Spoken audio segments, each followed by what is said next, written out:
iPhone 7. Няколко месеца по-късно най-новият телефон на Apple е вече факт в цялата страна.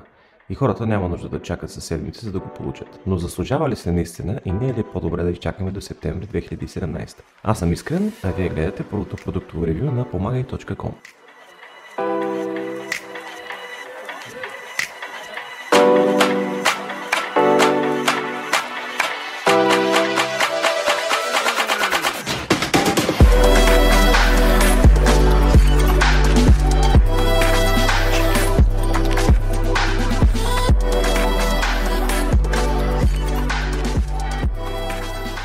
iPhone 7 и 7 Plus са най-доброто, което създателят на умния телефон може да даде на пазара. И двата телефона тази година идват в 5 цвята с по-големи капацитети за запазване на данни.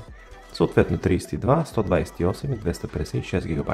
Дизайнът е базиран на предходните два модела, като се виждат промени в лентите на антените, както и съвсем лека промяна в алуминиевата сплав. Най-големият iPhone е с поносими размери за джоб, ако не е поставен в голям кълъв, разбира се, и ако ръцете ви не са прекалено малки. Тази година екрана е още по-добър и по-ярък от предходната, запазвайки стандартните размери и пред двата модела.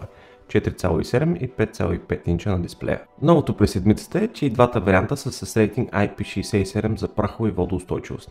Това означава, че можете да ги потапяте в до 1 метър дълбочина, без да имате никакви проблеми или пък просто да се къпете с тях. При iPhone-ите процесора и параметрите нямат особено значение, но все пак ще споменем, че новите телефони са и с нов 64-битов чип A10, подпомаган с M10 копроцесор за движение. Имайки предвид, че старата версия на iPhone 6s и 6s Plus все още води класациите за бързина и скорост при смартфоните, излишно е да споменаваме, че седмицата е отчетен като най-бързият телефон за 2016 година. Камерата на iPhone 7 е отново лидерът между всичко, което се предлага до момента на пазара, като най-вече се конкурира с камерата на Google Pixel и Samsung Galaxy S7. По-голямата версия на седмицата идва за първи път с двойна камера и двата сензора са 12 мегапиксела, като едната леща е широкоъгълна, а другата е телефото. И съответно с бленда на широкоъгълната 1,8, а на оптичната 2,8. Комбинирано двете лещи могат да ви дадат по две оптичен зум или пък да се възползвате от може би най-добрата опция за портретни снимки. Минусът е, че по-малкият вариант на iPhone 7 не предлага двойната камера и запазва широкоъгълната леща като основна такава.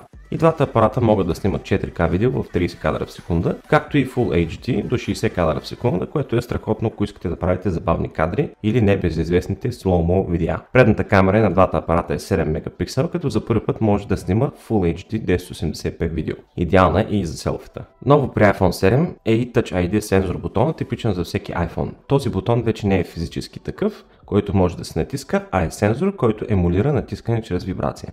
Макар и странно в началото, ден-два след ползване ще осъзнаете колко по-бързо динамично работи от нормалния бутон. Сензорът за отпечатък също е подобрен и отчита невероятно бързо. Като финал, само ще споменем липсата на 3,5 мм жак за слушалки, като оставим на вас да си прецените доколко ви е проблем.